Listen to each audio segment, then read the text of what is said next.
Thank you for tuning in to SRE from home. My ability off the top of my head. So on the panel, we have Holly Allen, Head of Reliability at Slack. Holly, it's been so nice working with you. You can tell you're thoughtful, kind, and I've loved, I've seen a lot of your previous panels about putting people first. And so, again, what the highest honor for you to join this discussion and share your experience with the community. Thank you so much for joining. Myra, who's application engineer at Autodesk, a last minute ad. It kind of just shows, you're kind of game for anything. It's kind of, you've kind of epitomized the SRE mindset is just, ready to go. And I know you even, we have, a set list of questions, but you're like, whatever off the cuff questions, just throw them at me. Lex Neva, who is site reliability engineer at Fastly. I think the entire SRE community just owes a big thank you and appreciation to the work that you do with the SRE Weekly newsletter. I mean, I know the time and dedication that it takes for you to keep that up every single Sunday, but the resources are so relevant. I think you just have made everything, life better, learning better for everyone in the community. So thank you so much for that. And I know we'll be sharing that information following up. So thank you, Lex. It's also an honor to have you on the panel. And then Tony Ferelli, VP of Technical Operations at Catchpoint. New to Catchpoint, we can kind of tell from from our first all hands, you're just cool as a cucumber. You kind of epitomize that pressure. I don't think we even told you that you were speaking, but you were fantastic there. And so you have just a rich experience from going back to the DoubleClick days with our CEO Mehdi Dowdy, which he'll share a story about breaking some things. So thank you so much for joining the panel. And then we have the wonderful Liz Fong Jones from Honeycomb, Principal Developer Advocate, who will be our moderator. Liz is just a true friend of Catchpoint's, been on previous panels, and just an amazing advocate, not only just for the SRE space, but just human rights in general. And it's pretty astonishing, the impact that you've made and continue to make. So again, like the rest of the panelists, a true honor to have you here and moderating. And a big thank you for everyone who's asked a question. Hello, welcome everyone. Good afternoon to everyone, especially to the folks on the West Coast for whom it's about to actually be noon. So I figured that we'd dive in with quickly discussing kind of how is SRE defined at your organization? What does SRE mean to you in a few sentences? Let's start with Lex. Okay. Hey, folks. First of all, thank you so much, Peter. That was so kind. And more importantly, I want to turn the thank you back to the community for all the writing, because I would be nothing without that. So thank you. How's SRE defined at Fastly? Still evolving. Definitely, it's at least partly an ops role. But we also have a team that is incident analysts, who that's all they do is analyze incidents. And I think of them as kind of SRE, although that's not in their title. So yeah. How about you, Holly? Like Lex says, it's always evolving. At Slack, SRE aren't operators. They're DevOps generalists who partner with product teams to solve problems. So they might directly contribute to some software, product software systems if that's really high leverage. They might do something like redesign our pre-prod strategy or write tools, for example, to set alerts automatically. So it's all about partnering with product to solve the systematic problems. And how about you, Tony? So I think, so I've been here 4 months, so I'm just kind of learning the way Catchpoint has operated over the years. I've kept close touch with Mehdi, so I know quite a lot about what happens. I think it's really, I mean, it's the same story, right? It's evolving. I think it's a continuing story, right? So how do we get better partnering with our dev and product folks, right, on building operating principles into the application itself, right? How do we make it stronger? How do we make it more reliable? How do we make performance better overall, right? That we can feed back to the, to the community that uses our platform. So I think it's a work in progress, right? I think we have a long way to go, and I'm kind of excited to take that journey, right? It's been a lot of fun so far. And how about you, Myra? Hey, yeah, so here at Autodesk, it's actually a new formal position that was posted up within our application teams. Since we have so many applications and services to take care of, the monitoring team was just too small So what was started newly this quarter was that SRE position versus having the monitoring team do all that work. So it's something, like everyone else mentioned, that's evolving. Something really exciting to have incorporated, especially because, like I said, it's very hard for a small team to kind of tackle down all the issues and work with all the teams that are responsible for their certain areas in their applications or services. So definitely here, the same as all, we're evolving as well. And in my home organization at Honeycomb, we actually have no one with the SRE job title, but we've definitely internalized a lot of the SRE processes and methodologies. So every engineer at Honeycomb is on call, but therefore there is no distinction, but there is a platform engineering team that kind of handles a lot of the infrastructure and scaling needs, but we all kind of practice a lot of the SRE things day to day. So I think the only person who's formally had the SRE title in the past, but we definitely have a lot of folks who, for instance, used to work at the legendary Linden Labs as systems engineers, right? So there's kind of that rich culture and history that kind of evolved in parallel with the Google SRE discipline. So this is super exciting to hear. So it sounds like, there are some organizations represented among us where SREs have a consulting role, other organizations where SREs are working hands-on, and yet other organizations where SREs are kind of incident management practitioners, and then kind of a mix of all these three things. So kind of, as you can see, there's no one right way to do SRE. There's kind of a myriad of different ways. But kind of, what would you say kind of unifies all of us in our philosophy of SRE, right? Like what's the kind of one thing that we can agree upon that SRE strives to accomplish regardless of how exactly we accomplish it? I'm going to open the floor.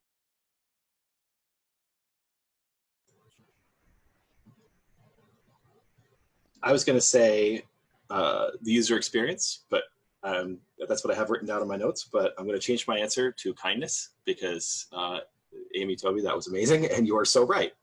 It's all about people. SRE is, it may be about tech stuff, but the tech stuff's about people. So it's kindness. Yeah, for sure. The thing I had written down is that empathy is super key to succeeding as SRE at Slack, because you're bridging all those boundaries between different teams and different ideas. It's all about people in the end. Yeah, along with that, I would say, of course, our focus is the user and availability performance of our applications and services, along with the reliability. But along with that, a lot of our jobs is communication with our teams, understanding each other, having that bond between any of the development workers, SREs, monitoring teams. So a lot with that. Yeah, I think communication is probably one of the most important pieces, right? Because we're not just working with one team, we're pretty much working with all the teams that are creating systems, right, that run on the platform. So being really clear, having good communication between the different groups to make sure that what we build, we can support, right? And we can keep it reliable and keep performance good. That's the most, that's what we do, right? That's at the heart of what we do. Excellent. And this is a really great segue into the next question, which actually is an audience question. The audience question is, what's the one thing that an SRE always puts first? So Lex, I'm going to call on you first. See, that's what I thought we were answering just now. So yeah, so the user experience is all that matters, ultimately. Charity Major's quote, the legendary quote, "Nines don't matter if users aren't happy." That's it. Yeah, and I think that definitely what we saw with Twitter's incident last week, with Twitter's security incident is, right, like the thing we're prioritizing for is not necessarily even reliability, right? It's meeting users' expectations. And it turns out, like, personally, if I'd been in the shoes of a Twitter SRE, I would have pulled the plug on the servers, right? Like, if there was a risk that they were leaking data inappropriately, it turns out there are things that are more important than fetishizing availability, right? So I agree, right? Like, we are the people who look after the user's interests. And yes, sometimes that involves reliability, but often it extends to other cross-cutting domains as well. What are other people's thoughts?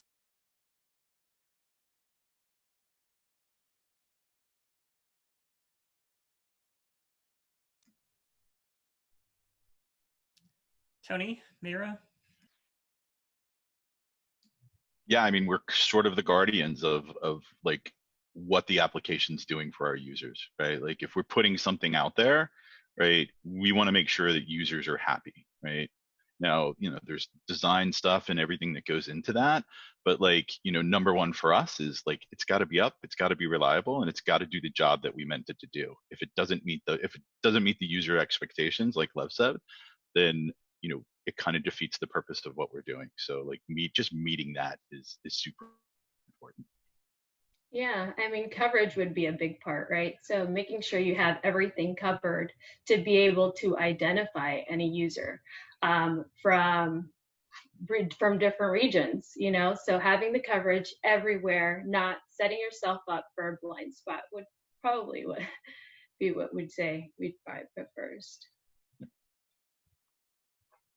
I really like that, because that also kind of harkens to what Amy just talked about, right? Like maybe the thing that we should always put first is our own health and safety, even before the reliability of the service. I think that that's another important thing to think about too, now that we've brought that subject up. Thanks, that's really, really wonderful. And that, again, perfect segues, almost like we planned this. We have another audience question, which is, what's the best way to handle anxiety when something breaks? Holly. Yeah, so of course we had a number of really great talks today about this topic, and so I won't go too deep into, don't blame yourself, like in the middle of the incident or afterwards, don't blame yourself. These things always happen because systematic problems. I would say, after an incident, after it's over and you can sort of debrief with yourself, like ask yourself, does your organization learn from its incidents? Does it feel like a safe place to fail, even though it's not your fault, right? Is it a safe place for systems to fail? Those are baseline, right? If those things aren't true, if you're not learning and it's not safe, then that anxiety when something breaks is real.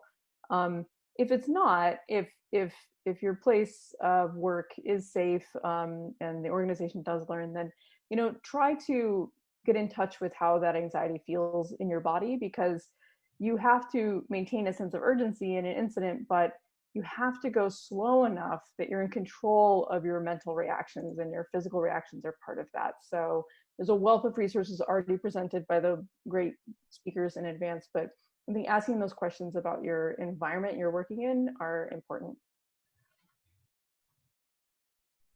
Yeah, so my end, I would say how to handle anxiety when things kind of hit rocks is I'd say take a shot and focus only on the solution versus anything else. Who did what? Don't focus on that. What was done?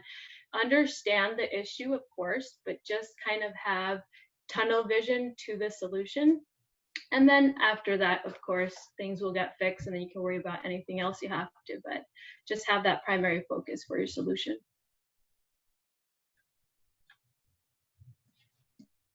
Does that spark any thoughts for anyone else? Yeah, I mean, the only thing I would add is be methodical, right? Don't go off in 50 different directions at once. Make sure somebody's kind of guiding, somebody steps up and takes control and helps guide what solution we're going to go after, what things are we going to try to fix first. And that helps calm everybody down. I definitely feel that, like, if you have a good incident management practice, that makes a lot of that stress go away, right? If it's something that's rehearsed, if you know what role you're supposed to play, right? And also if you've practiced and rehearsed this in advance, that again, like lowers the stress level of when it happens for real. Yeah, I've always been a big fan of test your DR, but test it for real, right? Go through real life scenarios, right? Like cause things to happen in a planned event, and then have the team practice kind of that methodology of what you're going to go through and how you're going to go solve that problem. So great.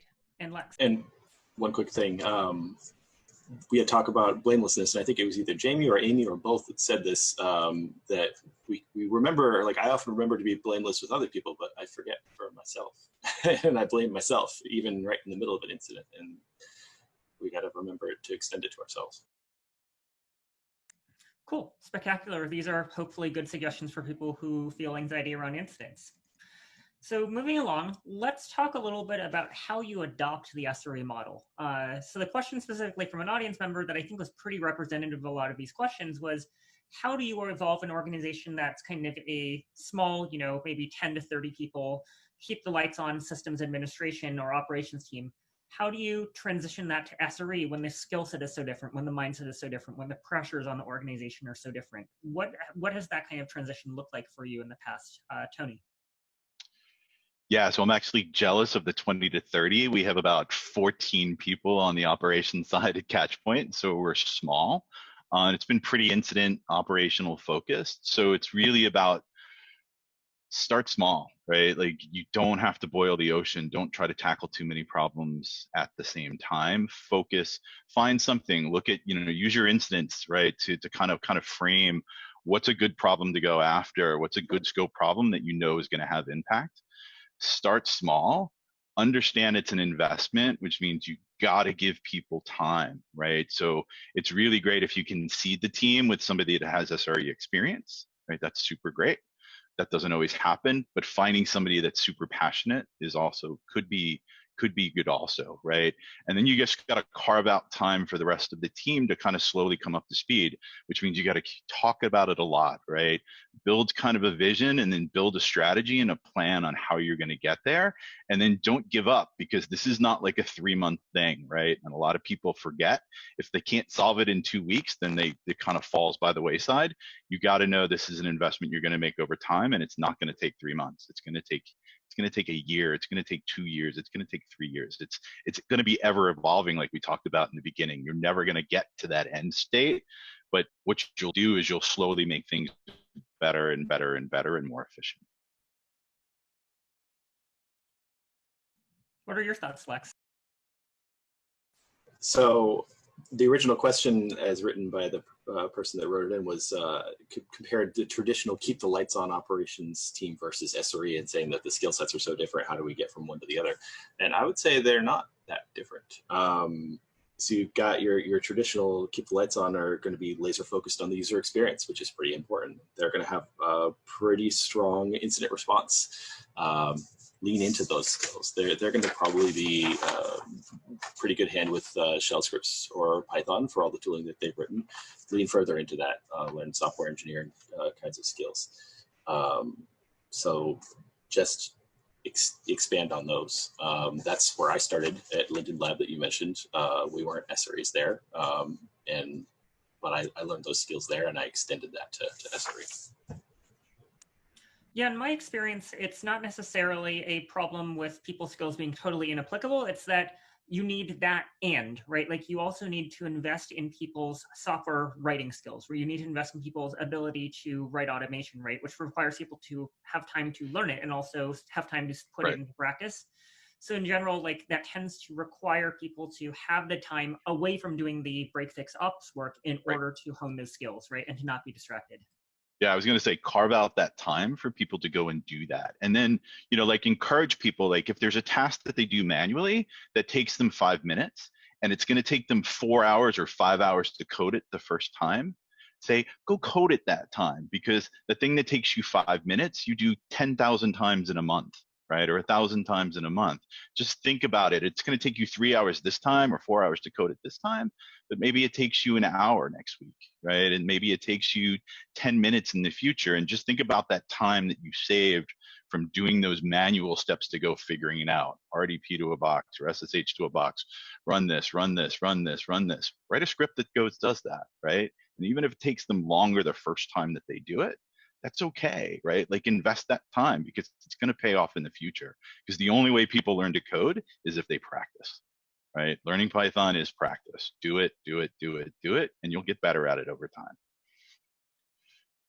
Also, people don't have to do this alone, right? Like you can bring a software engineer onto a team of systems engineers, right? That's kind of how the SRE movement at Google got started, by this idea of let's combine these two skill sets, put them on one team, hold them jointly accountable for objectives, right? And mentor and train people both ways. Yep. Yeah, I had it on my list. Build time with devs. Make sure you get a lot of dev time, right, as you're doing it. Because in the end, what you want is you want your team to start influencing the way developers actually build the products that you're going to go use. Right? You want those hooks in there. You want that operational experience. So let's do a really quick lightning round. 2 sentences from each person. What's the easiest thing about SRE to get wrong? Start with Holly. Doing it too much by the book and not meeting the org where it is. I think we've heard like organizations are starting from all different places. People are starting from different places. You have to meet the reality of the moment and do what's going to work and push business outcomes. Lex. Exactly what Holly said. Also, over-focusing on error budgets. Go look at an article by Will Gallego about error budgets, where he talks about how can you know that something that you were doing was going to chip into your error budget. It's an after-the-fact kind of valuation. Mayra. Yeah, so the Holly and Lex have 2 great statements in regards to this. I'd agree with them. Something SRE to get wrong from my perspective would probably be, for a larger company like mine, is that we know every single bit and end of every service, every step, which in part we talked earlier about collaboration and communication plays a key part. We don't know it all, especially when in the larger corporations with small teams. And Tony, 2 sentences. What's the easiest thing about SRE to get? I think figuring out the right thing to measure, and if you're measuring the wrong thing, you're not actually solving the right problem, right? So establishing those SLOs and making sure those SLOs make sense, right? And actually achieve a business result, right? That you're going. For me, the 2 easiest things that to get wrong, because I'm the moderator and I can say 2 things, is first of all, trying to bite off too much at once, trying to transform your entire org when you haven't even figured out how to do it for one product or team. And the second one is adopting the name SRE without changing anything is also a very frequent anti-pattern where people just rename teams without changing what they do and why. All right, so hopefully that addresses that question from our audience. So let's talk about the next question, which is, okay, you've set up your SRE team, you've set it on the right path for success, but how do you actually communicate to your stakeholders that this experiment is worth extending or increase or practicing wider across your organization? How do you keep the C-suite informed about the value of your contributions? Yeah, this is really key, right? Because you need that C-suite buy-in on the whole way of working. So not to be a broken record, but you've got to tie it into the business outcomes that the business cares about. So maybe they care about developer productivity because the development teams aren't delivering things fast enough, or maybe they care about uptime or error rate. Whatever that is, tie into that and really solve those problems and then tell that story. And so I think that it has to be a mix of providing the hard metrics and data, but also telling those anecdotes that paint the fuller picture that people are going to then go and repeat and use as justification when you're not in the room. And then the last thing there is like include other teams in those wins, right? This isn't about the SRE team succeeding, it's about the business getting better. And so you've got to make those wins be cross-team, cross-pillar, cross everything.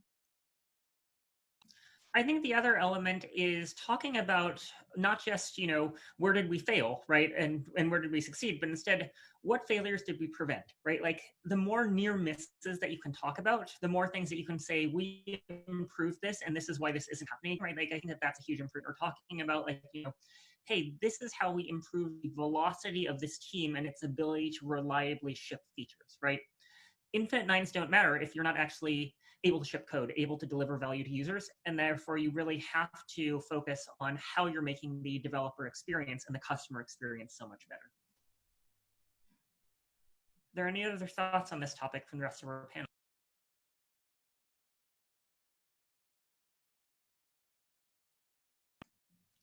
I'll take that as a no. All right. So the next question is starting to get to the SRE from home bit rather than the SRE bit. So what steps do you take to combat information siloing, especially when people no longer are sitting in the same office and overhearing conversations? So let's start with Mayra.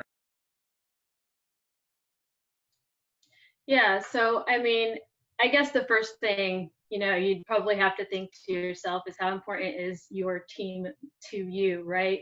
So because we're in a different environment, at least most of us are, there's a few that's always been from home, but either way, I think once you determine that your team is important to you,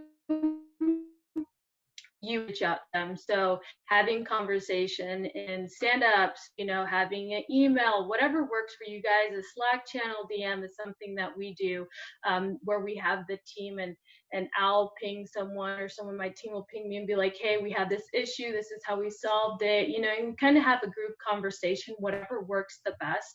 We also set up things like wiki documentations and let people know, hey, this is here. Kind of just figure out how your team works as one, because when you just don't want to keep it to yourself, right? You can't move forward as a team and improve on your skills without everyone having, you know, that skill amped up. So I would say, number one thing, how important is your team to you, you know, and go ahead and relay all the information to them. Excellent. And how about Tony? What are your thoughts? Yeah, so I thought that was a great answer, right? So, you know, for us, what we've been doing is, like, I think, you know, daily stand-ups kind of make people cringe sometimes, but daily stand-ups are so great because it gets everybody in the same room, you virtually, right? You get to talk about issues. And then I think it's really important for, like, the TLs, so the team leads or the manager, to make sure, because you're aware of more stuff going on than the team hears. So it's important to kind of draw those conversations out. Like, hey, we had an outage yesterday. This is what happened. Hey, you know, Bob, why don't you explain? Or Jill, why don't you explain what happened? Right? And it gets the team talking, and it gets them, you know, getting people involved in stuff that maybe they didn't see right away. And then honestly, like Teams and Slack and IRC and all these things are really, really great tools just to keep the communication up and working. The other thing I really like is, you know, set up a water cooler VC that people can just join throughout the day, or set up a coffee break, or, you know, just set up a place where people can just gather and have a conversation, that it's just open and people can drop in and out, and there's no obligation, right, that they have to stay on that. And I think it just gives people, it kind of mimics that, like, you know, turn around from your desk and have a conversation with somebody over your shoulder, right? It just kind of helps keep that communication going. And it's hard, right? Like, if you're not used to working from home, it's going to be more difficult, especially if you really like that team environment.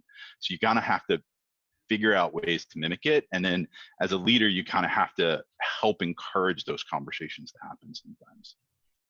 Yeah, so I mean, just to kind of chime in here, I feel as an individual, sometimes regardless your position, sometimes we have to take initiative, right? So sometimes we want to say, hey, manager needs to tell us all this and all that.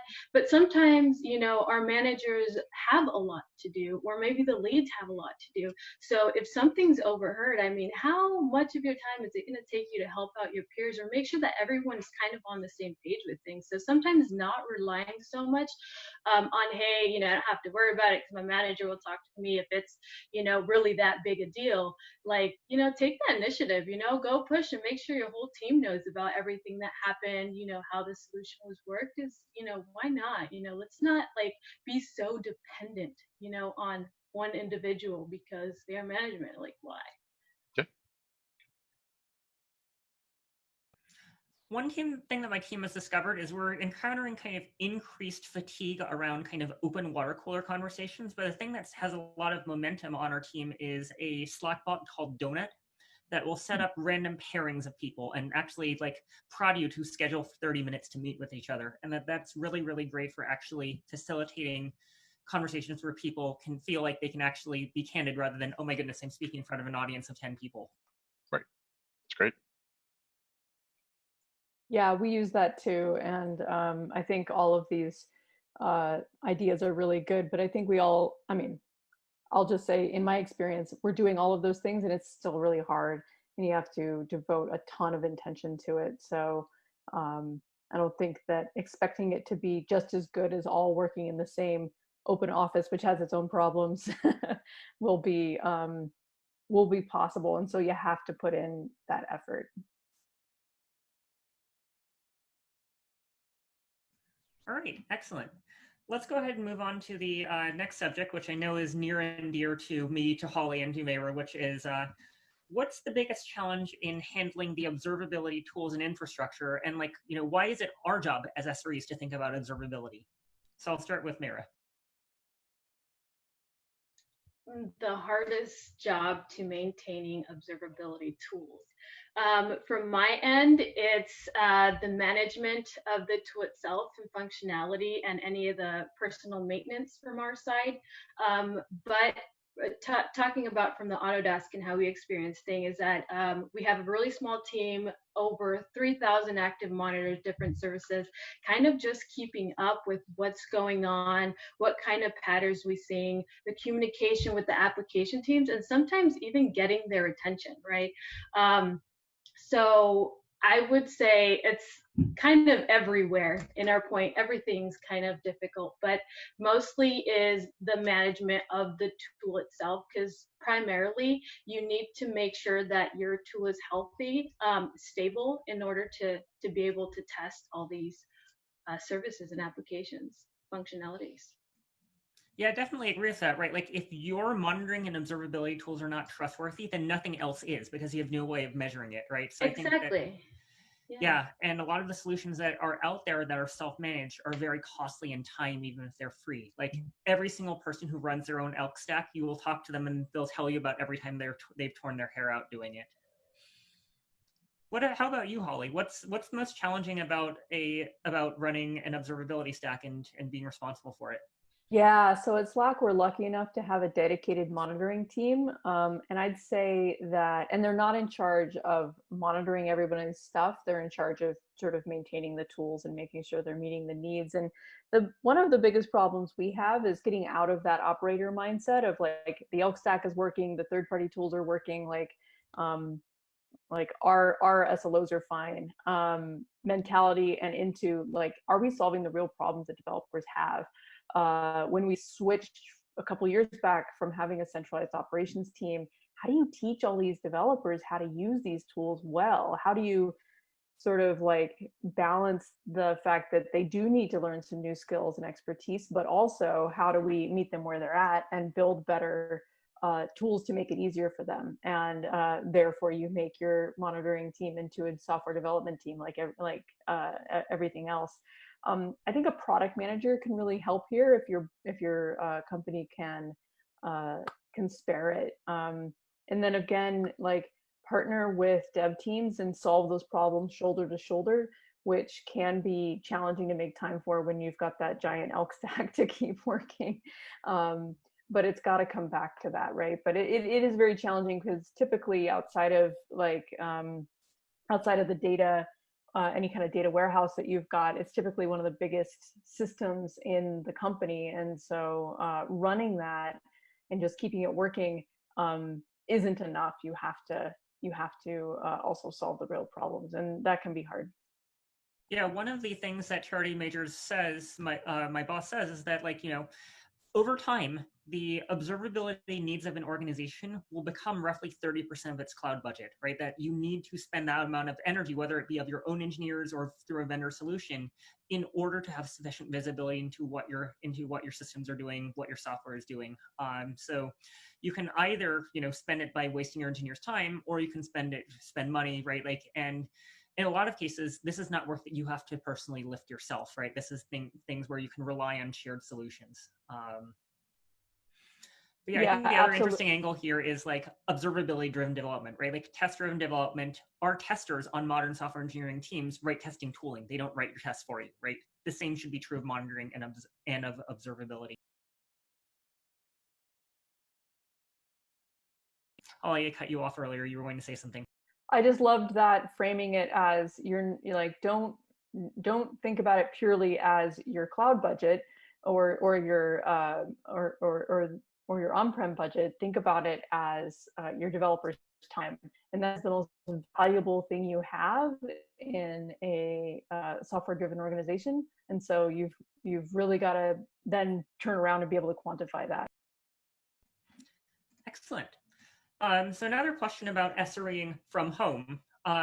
What are people's productivity and self-care tips for people who are adapting to working from home for the first time? And especially if you are in a situation where your life has been changed both by your change to your working schedule as well as by potentially having children. Whether it be you have children or there are people working on your team who have children, how does that change the dynamic of your teams?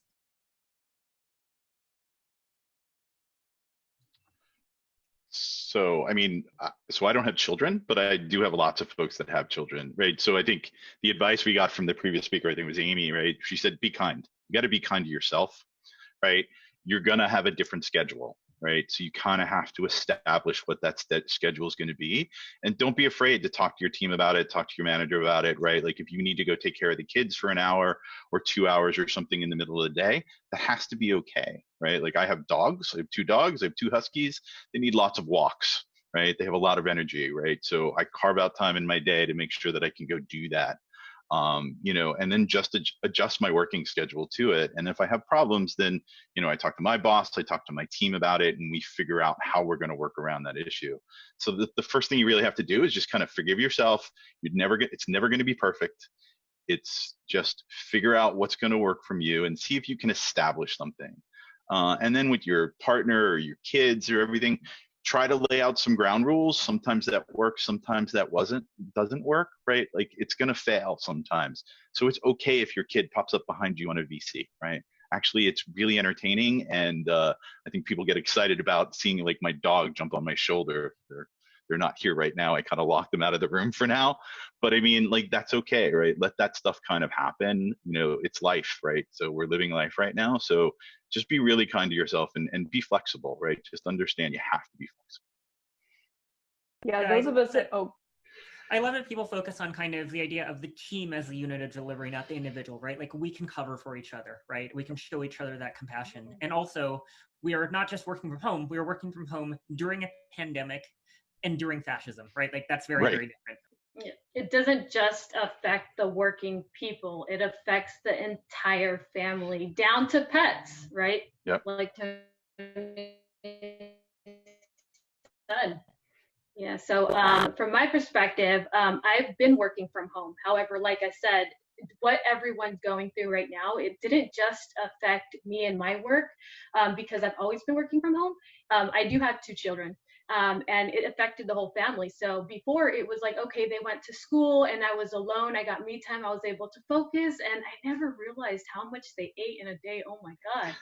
But now that they're home, of course, we set up our agenda. So what I need to do now, because they're home all day with me, is I need to set up my agenda. Sometimes, like Tony said, I need to block a few hours during the day so I can make lunch and then have lunch together, have breakfast. A lot of things that they've actually just recently learned, I have an 8 and a 6-year-old, is how to be more independent. I'm like, hey, in the morning, if I don't make breakfast, guys, and my door's locked, you guys need to leave me alone and go get some milk and cereal.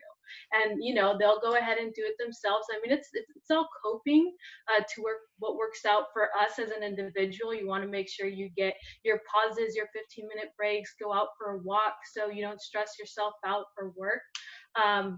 But I mean, it's a coping mechanism. Just figure out your best solutions for yourself. Take care of yourself and of course your family. But it's hit hard for everyone.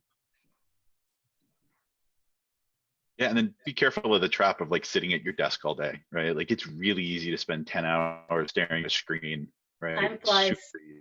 Time flies really, really fast. So take those breaks, go stretch, go do yoga in the backyard, do something else, like be conscious like what you're doing and make sure you take some time for yourself. And then for God's sake, take a day off. I know we can't go really anywhere anymore, but if you need a day, take a day. Right? Take a day off. It's not a bad thing. Go take a drive if you have to, right? But just be safe about it. Lev, you were going to say something. Sorry. Lex, rather. Sorry. Lex. My tip for working from home is set specific work hours. So if you 9 to 5, something like that, and leave work at 5 as if you were going to catch a train, even though I know you're just going to your living room or whatever like that. That way your family knows when they can trust that you'll be home, and your work knows that they can't ask for you to stay forever, that you're not working a 10-hour day, and you'll have better work-life balance for it. Take a lunch break as well. Because as SREs, we need to, I mean, work-life balance, as Amy said, is really important for ourselves, also for the reliability of the services that we're supporting. If you have a bunch of people that are pushing themselves into burnout, then your service reliability will suffer as a result. So we need to be ensuring that we're keeping that work-life balance and also modeling it for everyone who's not an SRE and maybe doesn't have reliability on their mind all the time. I'm kind of a pain at everywhere I work, poking people to take vacations or telling them, hey, you've been on for a long time today. Are you sure you still need to do this today? That kind of thing. Take time off from normal hours if you have to respond to an incident at 3 a.m. or even 6 p.m. Yeah, model that work-life balance to improve our reliability is really important. I really love what Amy said about, taking vacations, right? Because that's a form of predicted breaking, right? I'd rather break and find out about a single point of failure when I know it's going to happen rather than have a catastrophic failure that, for better or for worse, leaves someone offline for 2 months, right? Like that's bad if you burn someone out to the point they can't work for 2 months. So be really cognizant of that and, give yourself a lot of forgiveness.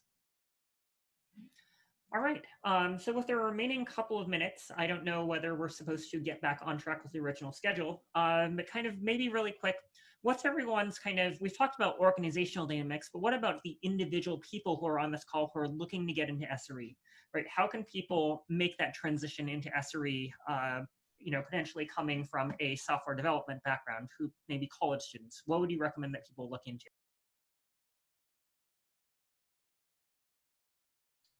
It kind of depends on where they're starting, right? If they're starting from a software background, start running some systems, right? Like start learning that operational component so that you can think about the full life cycle of the code that you're writing and get beyond the I checked it into GitHub, I'm done thing that we all learn, especially in college.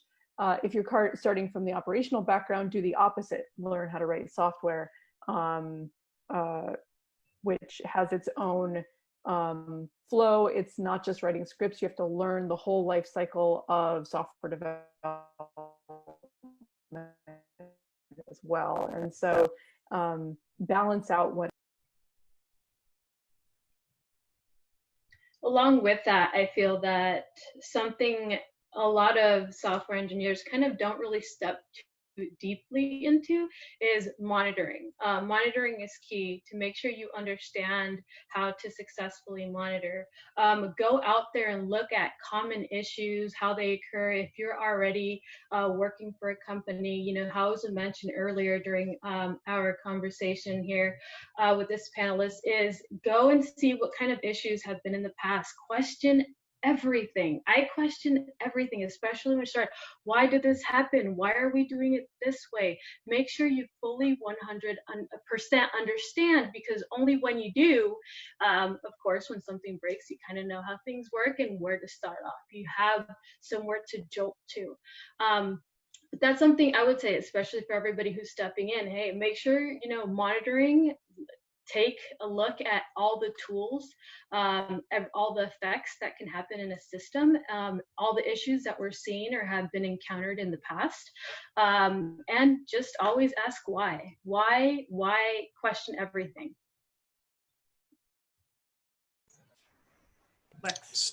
Focus on how all the pieces of the system fit together from a macro level. Understand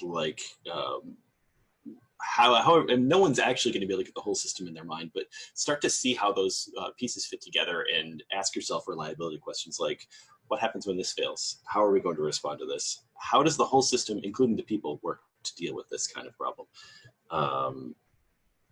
Read as much as you can of the greats in our field, like Laura McGuire, Lizanne Bainbridge, Richard Cook, David Woods, John Allspaw, all of them.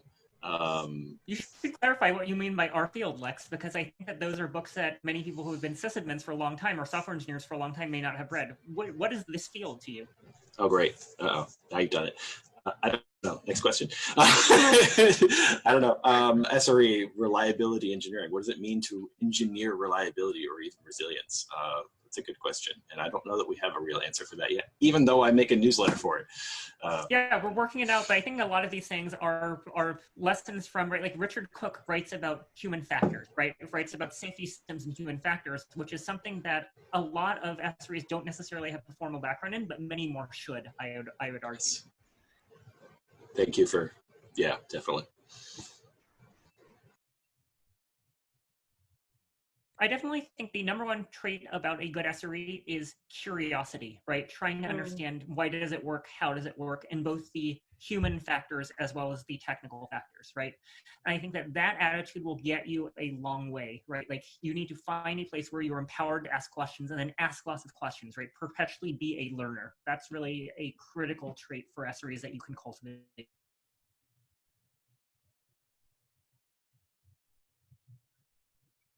Holly, what backgrounds have you seen people come into your org with? I've been lucky to have a mix. So I've got some folks who definitely came from more of that sysadmin background, who are taking what some considered like the traditional path into SRE. And then I've got some folks who came way more from a software background who just love the impact they can have as an SRE, and are learning the things about monitoring and about you know, network level work that you can do to increase reliability and things like that. And so that's really great because then you can start mentoring relationships. Yeah, we joke a lot we talk a lot in Silicon Valley about the kind of T-shaped profile, right? Like both really, really wide, but also deep in an area. And I think that that is especially true for SREs, that SREs by necessity need to feel comfortable collaborating with other teams, right? Like knowing the boundaries of their expertise and always pushing at that to understand, okay, like, you know, here's who I talk to, right? Like to build those human relationships, to understand like who I talk to if I encounter something at the edge of my expertise, but also trying to widen that expertise so you can cross-functionally diagnose things. All right, excellent. So we've now run about 45 minutes. So we're going to go ahead and wrap up the live portion of this panel.